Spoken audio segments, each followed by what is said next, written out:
Good morning, church. सुप्रभात कलीसिया।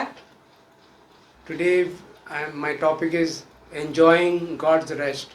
आज का विषय है परमेश्वर के विश्राम में आनंद उठाना।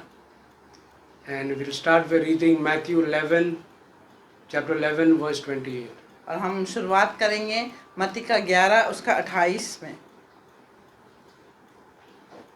हे सब विश्राम करने वालों और बोझ से दबे हुए लोगों, मेरे पास आओ, मैं तुम्हें विश्राम दूंगा।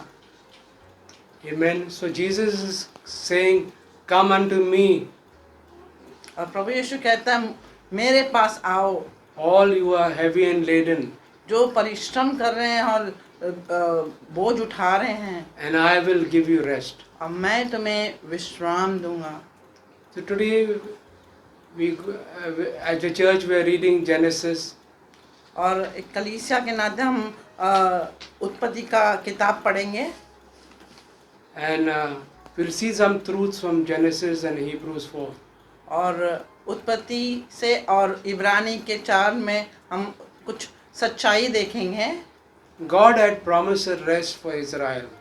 परमेश्वर ने इज़राइल के लिए विश्राम का वादा किया था, That we read in Hebrews 4, जो हम इब्रानी 4 में पढ़ते हैं verse 1, 2 and 6. और 1, 2 और 6 में पढ़ते हैं। We'll read these verses. हम पढ़ेंगे उस वचन को। इब्रानी का 4 उसका 1 से 2 और 1, verse 2 and verse 6. 1, 2 और 6 वचन। इसलिए जबकि उसके विश्राम में प्रवेश करने की प्रतिज्ञा अब तक है, तो हमें डरना चाहिए ऐसा न हो कि तुम में से कोई जन उससे वंचित रह जाए, क्योंकि हमें उन्हीं की तरह सुसमाचार सुनाया गया है, पर सुने हुए वचन से उन्हें कुछ लाभ न हुआ, क्योंकि सुनने वालों के मन में विश्वास के साथ नहीं बैठा। 6 वचन में लिखा है, तो जब यह बात बाकी है कि कितने और हैं जो उस विश्राम में प्रवेश करें, और जिन्हें उसका सुसमाचार पहले सुनाया गया, उन्होंने आज्ञा न मानने के कारण उसमें प्रवेश न किया। So God planned for Israel to bring them out of Egypt into the promised land. और परमेश्वर ने उन्हें वादा किया इज़राइल लोगों के लिए कि मिस्री देश से निकालकर वादा किया हुआ ज़मीन पर, पृथ्वी पर वो लेकर आएंगे। It was not just to come out of bondage and slavery, but come into the promised land of victory, fruitfulness and life. सिर्फ बंधन टूटने का कार्य नहीं था वहाँ पर। परमेश्वर चाहता था कि इज़राइल के लोग उस वादा किया हुआ ज़मीन पर आए और आनंद को और फलवंत हो जाए और जीवन पाए। But they came short of it. लेकिन उनको वो नसीब नहीं हुआ। Similarly, for us as Christians, God has brought us from sin, bondage, deliver us, and into He wants to bring us to the promised land of rest and life. और वैसे ही हम क्रिस्ती लोगों के लिए परमेश्वर ने उस बंधन से और जो क्लेश था उन सबों से हमको छुटकारा दिया, पाप से छुटकारा दिया, ताकि हम उस वादा किया हुआ ज़मीन पर आए, यानी उसके विश्राम में आए। Amen. It is not only just coming out of something, but entering something. वो ऐसा नहीं कि उस चीज़ों से हम बाहर निकले हैं, लेकिन हमें उस जगह पर जाना है और उसमें प्रवेश करना है।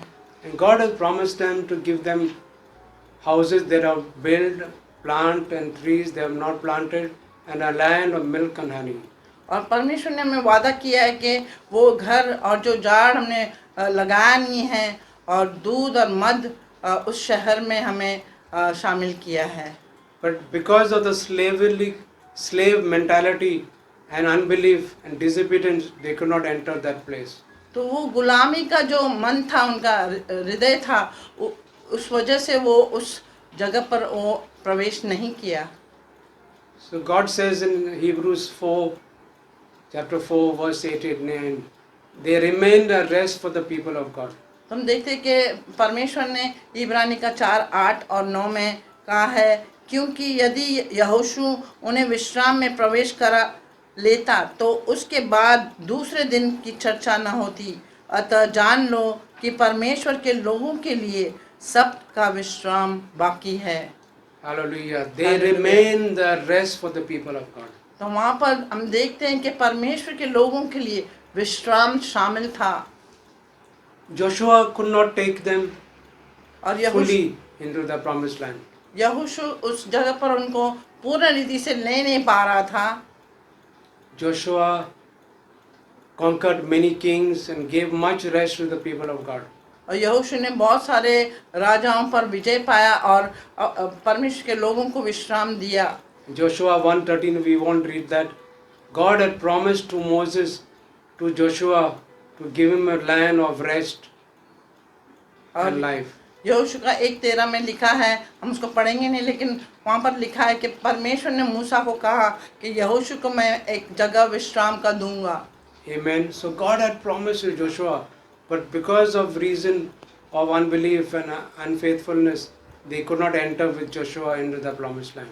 तो परमेश्वर ने यहोशू को वादा किया था, लेकिन वो लोगों ने अविश्वास के कारण और आज्ञा न पालन करने के अविश्वास के कारण उन्होंने वो जगह पर नहीं पहुंचे। You know, Joshua stopped the sun also for the season to have victory over the enemies.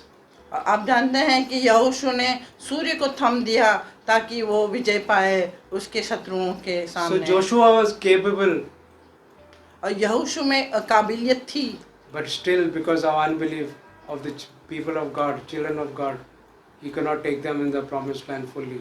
और परमेश्वर के लोगों के अंदर जो अविश्वास था, उस वजह से यहोशू को उनको उस वादा किया हुआ जमीन पर न ले सके। So they remained the rest for the people of God. तो वहाँ पर हम देखते हैं कि परमेश्वर के लोगों में विश्राम परमेश्वर ने वादा किया है। What is this rest? ये विश्राम क्या है? We got to see, navigate slowly. What is this rest God is talking about?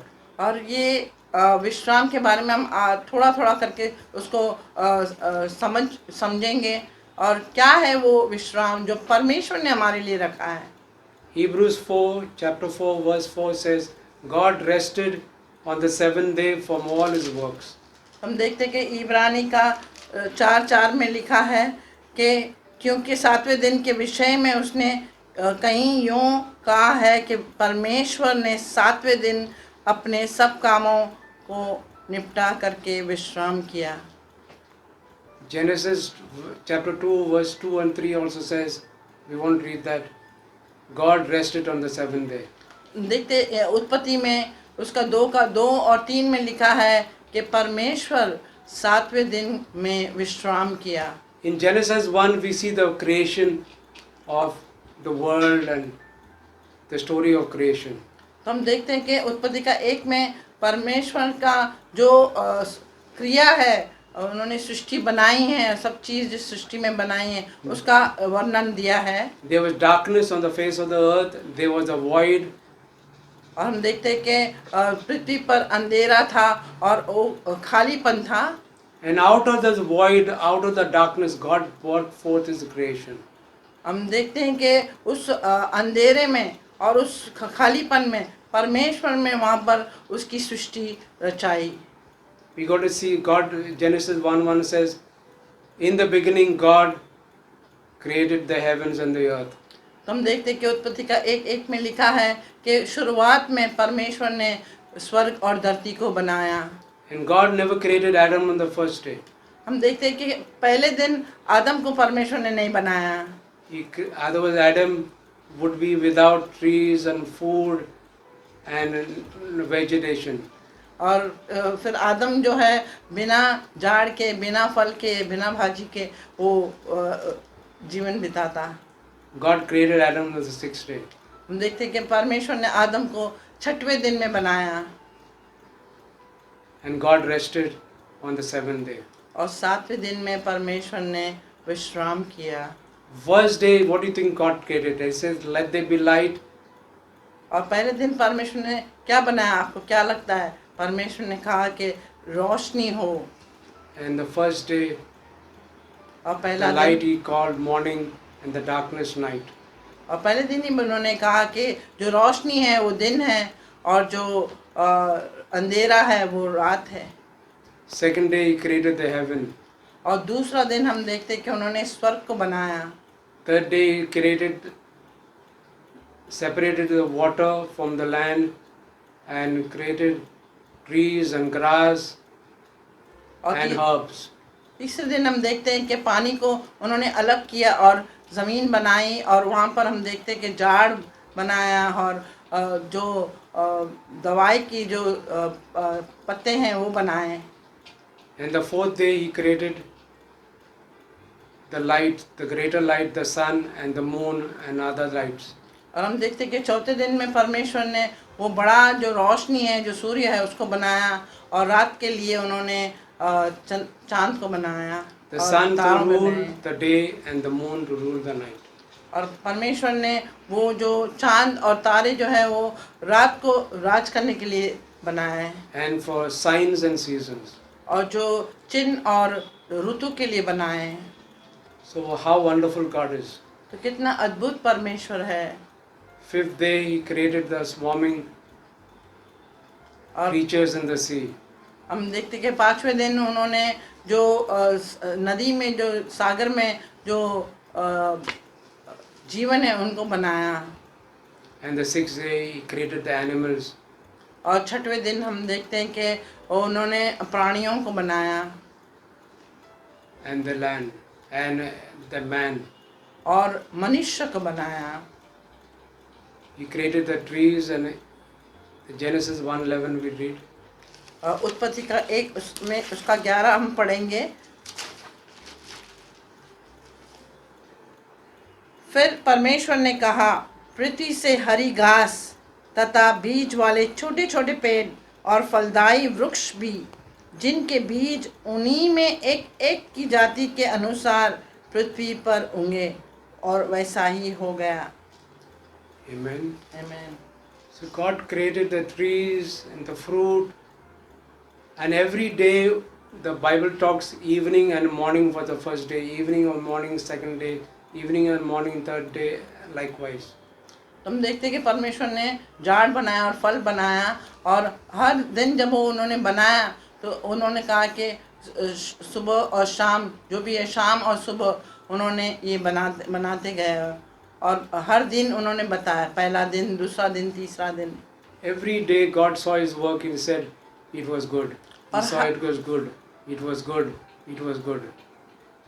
और हर दिन जब उन्होंने सृष्टि को बनाया तब उन्होंने कहा, वाह, बहुत ही अच्छा है, बहुत ही अच्छा है, बहुत ही अच्छा है, बहुत ही अच्छा है। And after creating man and all the creation, He said it was very good.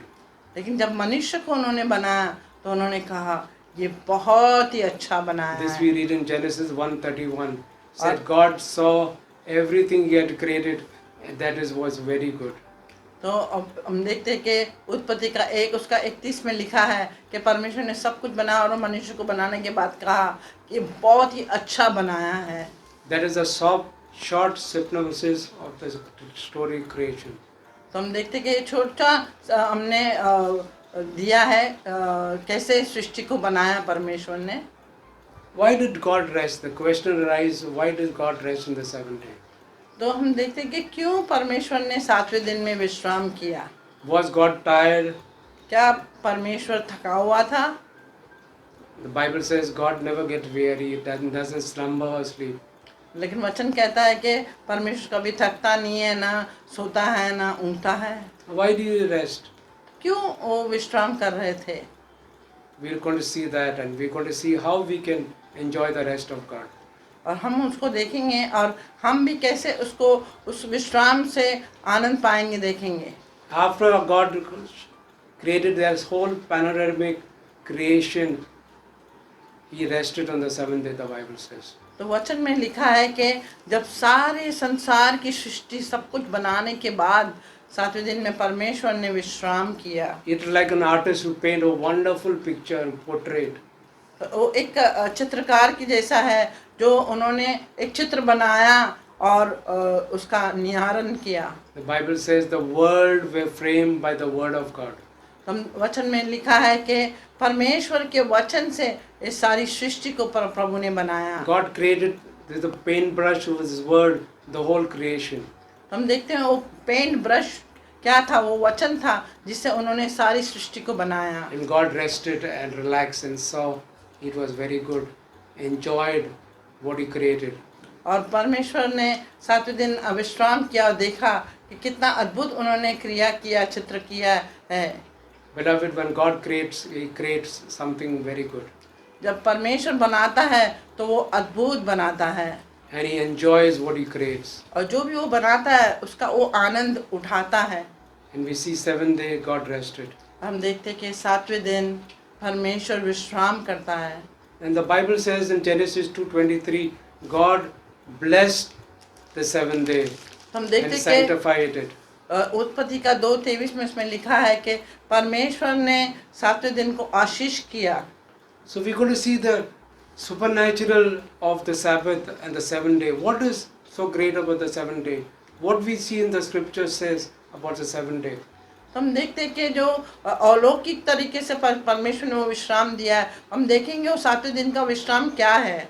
Let's read Hebrews chapter 4 verse 10. हम देखेंगे इब्रानी का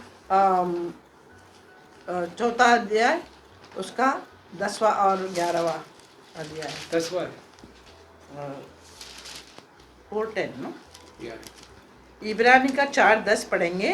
क्योंकि जिसने उसके विश्राम में प्रवेश किया है उसने भी परमेश्वर के समान अपने कामों को पूरा करके विश्राम किया है। Amen. आमीन। So God never had to do anything more. तो परमेश्वर को और कुछ करने की जरूरत नहीं पड़ी। You think God forgot something and said, maybe a planet I have to put here, maybe I forgot to put some certain trees or some animals. No, He completed His work. It was completed, perfect. It is God who is the creator, and in all wisdom He laid the foundation of the earth and the heavens. आमीन।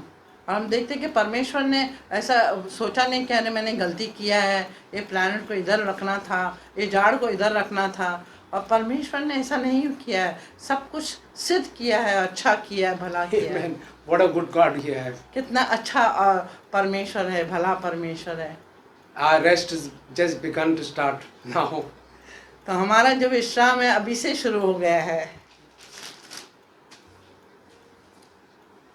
उत्पत्ति का 1:11। फिर परमेश्वर ने कहा, पृथ्वी से हरी घास तथा बीज वाले छोटे पेड़ और फलदायी वृक्ष भी, जिनके बीज उन्हीं में एक एक की जाति के अनुसार है, पृथ्वी पर होंगे, और वैसा ही हो गया। Hallelujah. When Amen. God created the trees, the grass, herbs and trees, three things, He put the seed in them that they may reproduce. आमीन। परमेश्वर ने हरी घास को और बीज वाले छोटे छोटे पेड़ बनाए, फलदायी वृक्ष बनाए, और उसके अंदर परमेश्वर ने बीज डाला ताकि फिर से वो उत्पन्न हो जाए। God never had to create cows and animals again or trees again.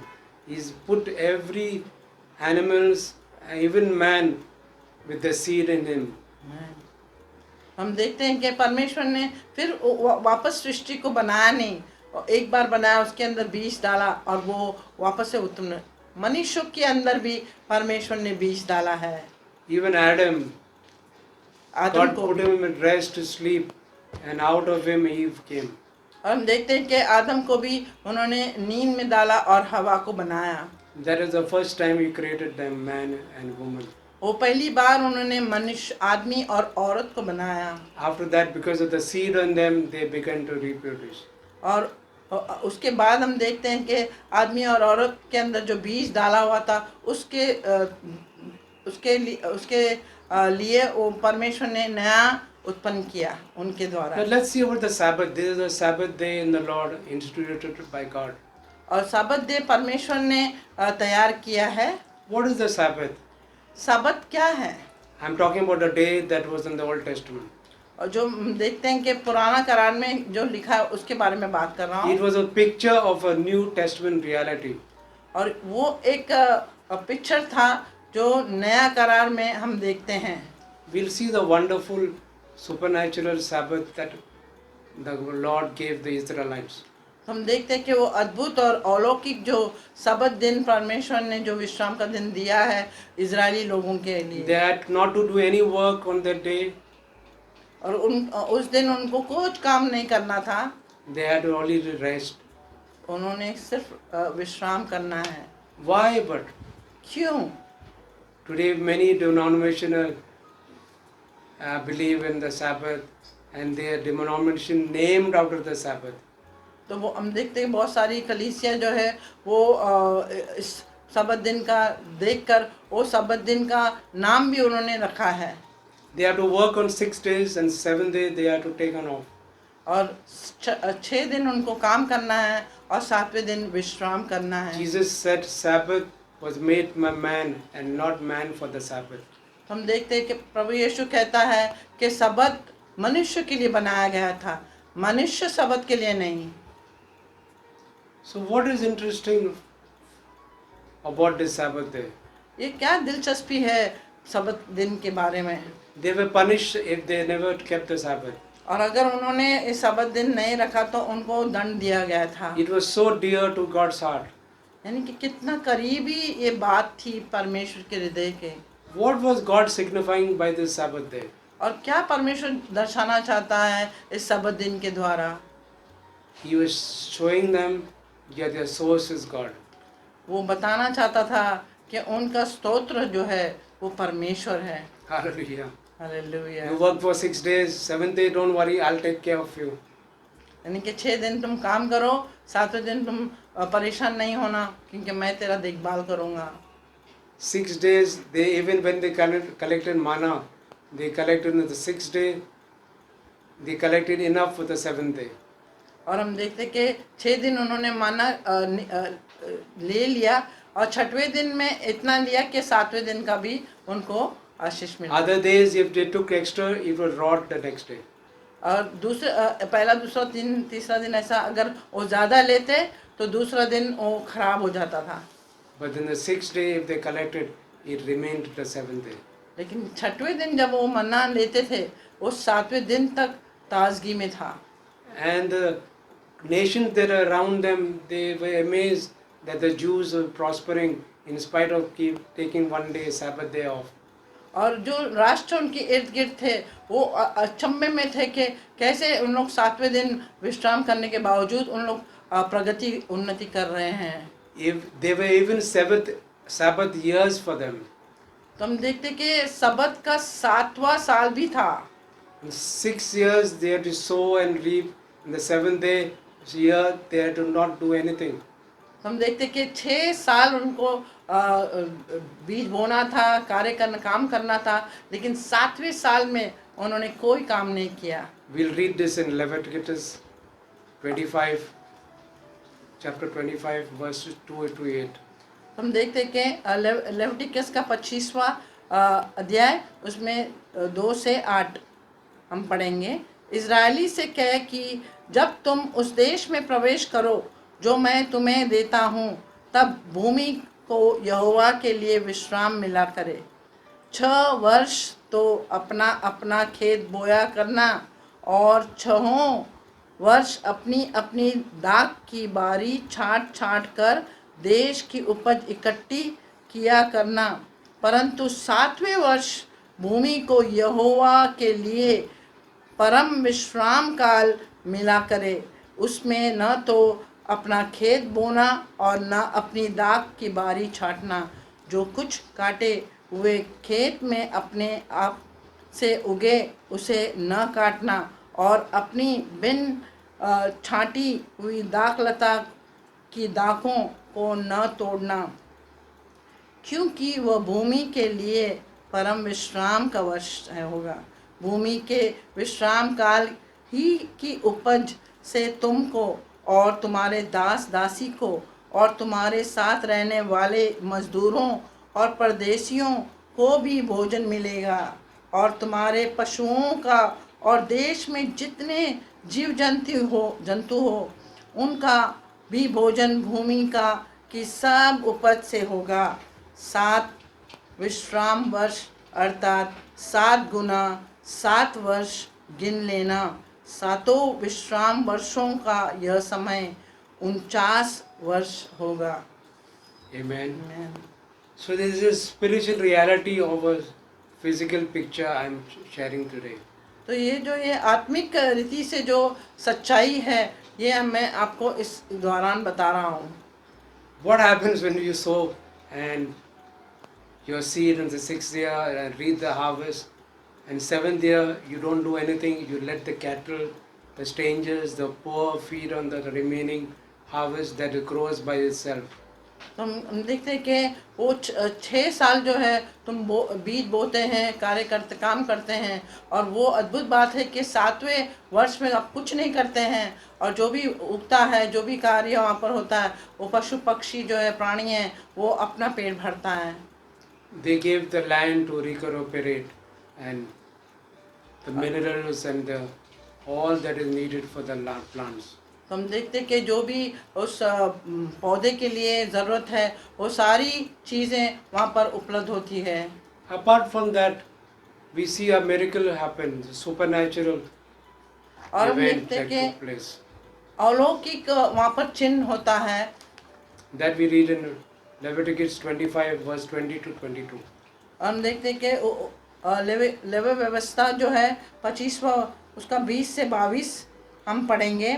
और यदि तुम कहो कि 7वें वर्ष में हम क्या खाएंगे, न तो हम बोएंगे न अपने खेत की उपज इकट्ठा करेंगे, तो जानो कि मैं तुमको 6वें वर्ष में ऐसी आशीष दूंगा कि भूमि की उपज 3 वर्ष तक काम आएगी। तुम 8वें वर्ष में बोओगे और पुरानी उपज में से खाते रहोगे, और 9वें वर्ष की उपज जब तक ना मिले तब तक तुम पुरानी उपज में से खाते रहोगे। Hallelujah. Amen. He said, don't worry, I am God, this is my land, I have created this land, and it will yield to me, and it produce what you sow in the sixth year, for the 7th, 8th, up to the 9th year, for 3 years because of my blessing. तो परमेश्वर कहता है कि चिंता मत करो कि जो ये सब ज़मीन जो है मेरी है, और जो भी तुम बोएंगे वो सारा मैं 8वें 3 साल और भी अधिक दूंगा। तो जो 9 साल तक परमेश्वर हमें आशीष करेगा, ऐसा कहा। Not the 2nd year, not the 3rd year, but the 6th year, what you reap will be enough for 3 years. तुम देखते कि पहला वर्ष नहीं, दूसरा वर्ष नहीं, लेकिन जो 6वें वर्ष में आपने जो बोया है वो 3 साल तक आगे बढ़ेगा। This story will baffle all the agriculturalists and the scientists of the world. ये जो कहानी है वो सारे जो किसान जो हैं और जो साइंटिस्ट हैं उनको अद्भुत लगेगा और विश्वास नहीं करेंगे। God saw it is so important to keep the Sabbath and the Sabbath year. परमेश्वर कितना महत्व देता है उस जो 7वें दिन और 7वां वर्ष को महत्व मीन्स रखना है। So we are talking about the spiritual reality of the Sabbath in the New Testament. तो हम देखते हैं कि जो सच्चाई है उसकी आत्मा को हम देखते हैं पुराने करार में। Now we come to the important question, do we keep the Sabbath? तो ये बहुत ही महत्वपूर्ण प्रश्न है कि क्या हम सबत दिन को रखते हैं। I have thought of this subject for so many years. और ये जो विषय है मैं बहुत सालों से उसकी खोज कर रहा हूँ। First I thought thou shalt keep holy the Sabbath day. Okay. पहले मैंने सोचा कि वो जो सबत दिन है उसको पवित्र ठहराया जाए। Now which is the Sabbath day? अब वो कौन सा दिन है सबत दिन? And do we keep the Sabbath as Christians? क्या क्रिस्ती होने के नाते हम क्या सबत दिन को रखते हैं? Yes, it's good to keep one day off for God or for self, for rest. Nothing wrong with that. तो एक दिन रखना अच्छा है कि परमेश्वर के लिए, अपने विश्राम के लिए और खुद के लिए। First of all, to know when was the Jewish Sabbath? तो पहले हमें जानना जरूरी है कि यहूदियों का जो सबत दिन वो कौन सा था। It started on Friday evening at 6 o'clock and ended on Saturday evening at 6 o'clock. तो जो शुक्रवार को 6 बजे शुरू होता था और शनिवार को 6 बजे खत्म हो जाता था। Many Sabbath keepers are among the Christians who keep the Sabbath, और बहुत सारे क्रिस्ती लोग जो है इस सबत को अभी भी रखते हैं, but they forget the spiritual reality of Jesus signifying the Sabbath. तो वो भूल जाते हैं कि प्रभु यीशु ने जो चिन्ह दिया है सबत दिन के लिए वो क्या है। Sabbath is ceasing from our works as God ceased from His works. तो सबत वो चीज़ है जो हम हमारे कामों से विश्राम पाए, यानी रुक जाए, जैसे परमेश्वर ने काम करने से वो रुक गया। You know, many things stopped at the cross. और बहुत सारी चीज़ हम देखते हैं कि क्रूस पर रुक गया, Like sacrifices, living sheep and goats stopped at the cross. और जो बलिदान देना है बकरियों का और भेड़ियों का वो सब रुक गया, वो खत्म हो गया। Some things change at the cross. और क्रूस के पास कुछ बदल आया। The Sabbath, which was a physical reality in the Old Testament, is a spiritual reality in the New Testament. It changed to a spiritual reality in the New Testament. हम देखते हैं कि जो पुराने करार में जो है वो जो शारीरिक रीति से हम देखते हैं कि वो सबत दिन बनाया था, लेकिन प्रभु यीशु का अब नया करार में हम देखते हैं कि वो आत्मिक रीति से परमेश्वर विश्राम बोल रहा है। In 1 Corinthians 16, we see the early Christians met on the first day of the week, the Resurrection Sunday. तो हम देखते हैं कि 1 कोरिन्थियों का 16 उसमें परमेश्वर वचन में बताता है कि वो पहला दिन जो है वो सबत दिन होता है उनका। So the Christians met on the first day, not the Sabbath. तो पहले दिन वो मिले, सबत दिन के दिन नहीं। It is good to meet once in a week or the first day of the week. तो पहला दिन आपको मेल मिलाप करना अच्छी बात है। And Hebrews 10:25 says, "Do not forsake the assembling of yourself together." और इब्रानी 10:25 में लिखा है कि अपने आप को एक दूसरे का साथ मिलना छोड़ना नहीं।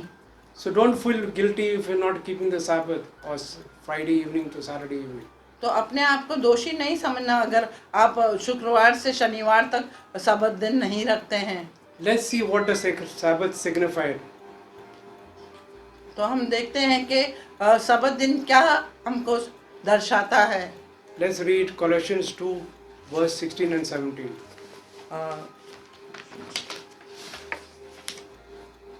Colossians 2, verse 16 and 17.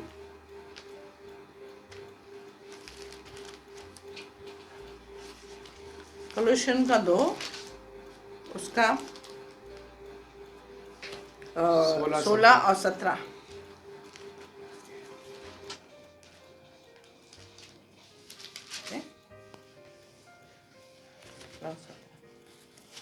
इसलिए खाने पीने या पर्व या नए चांद या शब्द के विषय में तुम्हारा कोई फैसला न करे, क्योंकि ये सब आने वाली बातों की छाया है, पर मूल वस्तुएं मसीह की है।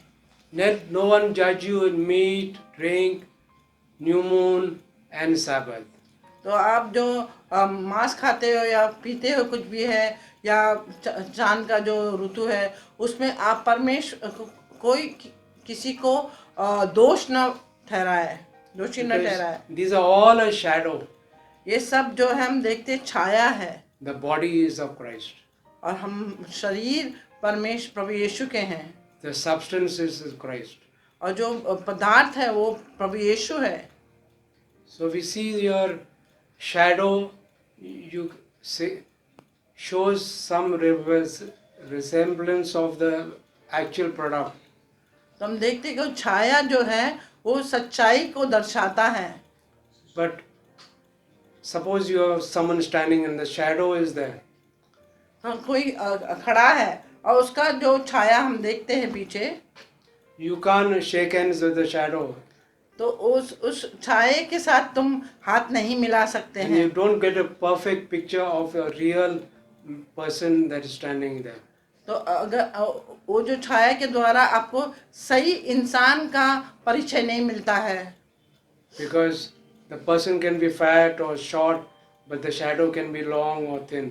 तो वो जो इंसान है वो मोटा हो या लंबा हो, लेकिन जो छाया है वो छोटा होता है या बड़ा होता है।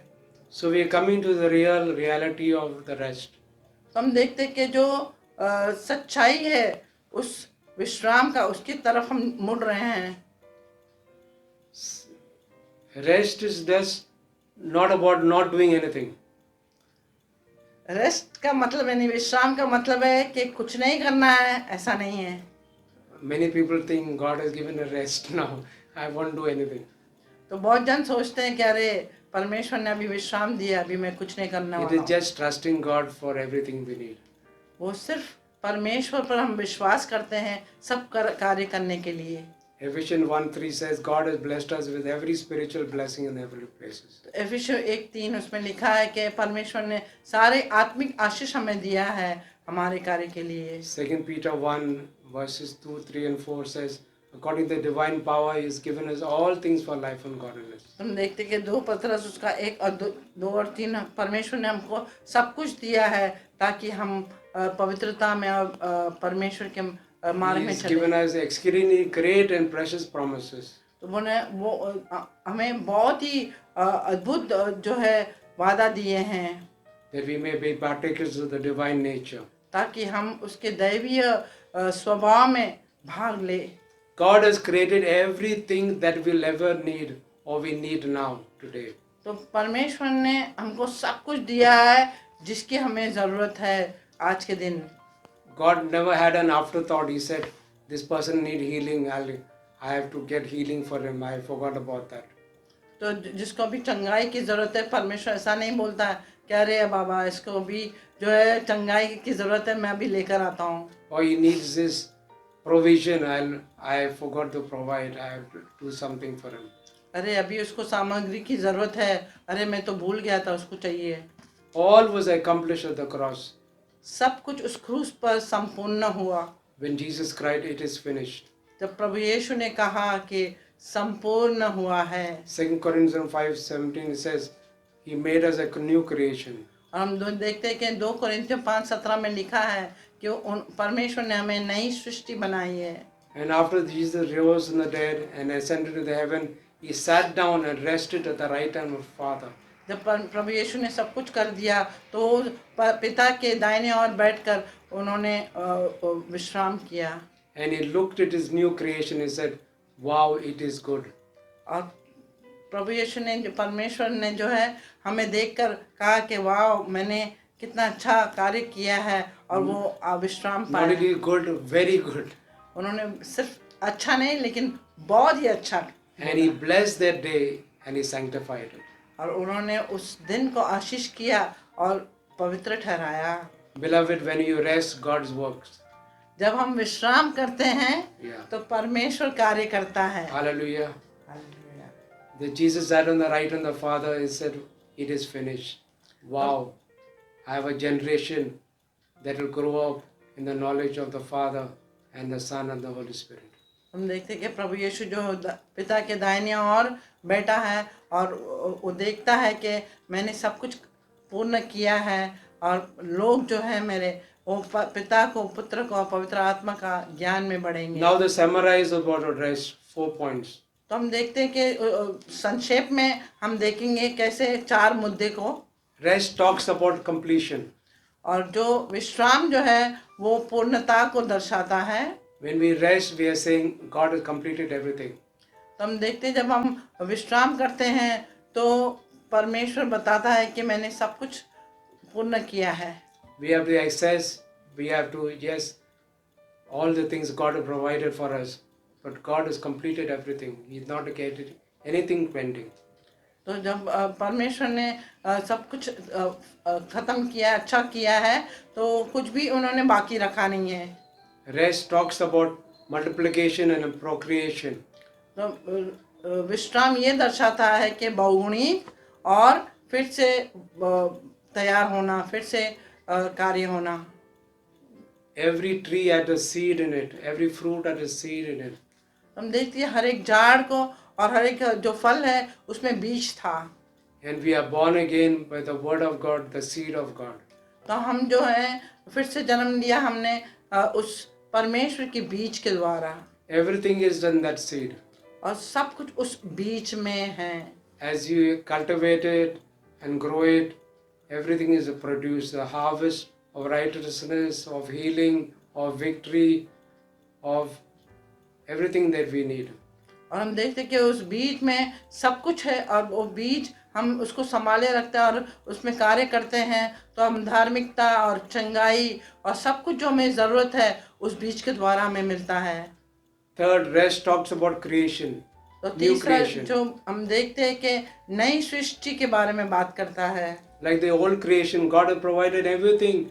Then He created Adam. In the new creation also, He provided for everything. Then He created the new man. तो हम देखते हैं कि जो पुराने करार में हम देखते हैं सब कुछ बनाने के बाद आदम को बनाया, वैसे ही नए नए करार में हम देखते हैं कि जो सब कुछ बनाने के बाद जो है नए मनुष्य को बनाया। And the fourth point is rest is ceasing from our own effort and our own works. तो विश्राम अपने खुद की परिश्रम और खुद के मेहनत की बात नहीं है। We cease from our own works. उस हमारे काम में हम रुक जाते हैं, वो नहीं करते हैं। Many times when we face trials or lack, we try to work out, we try to figure out, we lean on our understanding, we try to struggle. तो हम देखते हैं कि जब हमको परेशानी होती है, कुछ समस्या होती है, तो हम खुद के संघर्ष से, खुद से मेहनत से या दिमाग से हम आगे बढ़ना चाहते हैं। Hebrews 4:11 says, strive to enter into the rest of God. तो इब्रानी का 4:11 में लिखा है कि परिश्रम करो कि तुम उस विश्राम में आ जाओ। It's like oxymoron.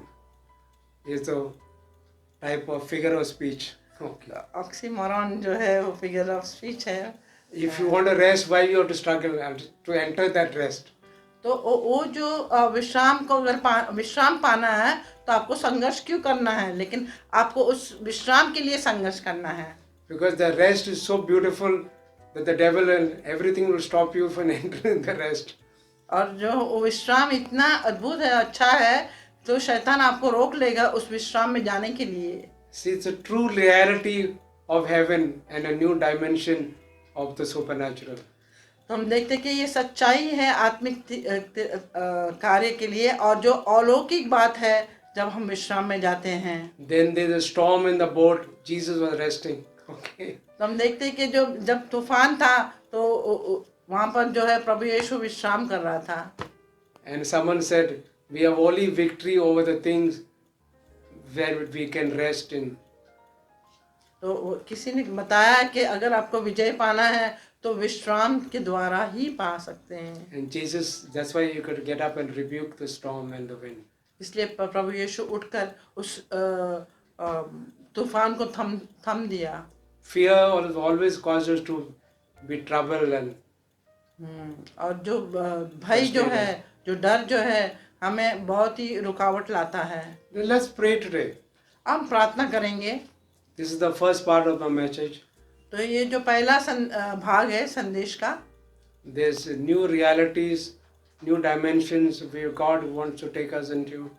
और नए सच्चाई में और नए कार्य में हमें परमेश्वर लेके जाना चाहता है।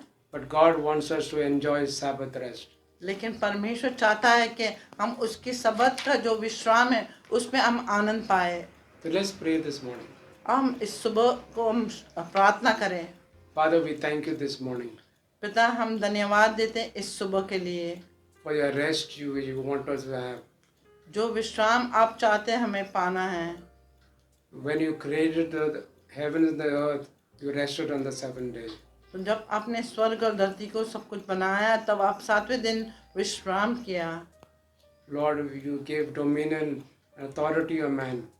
और प्रभु आपने अधिकार दिया मनुष्य पर और कार्यों पर।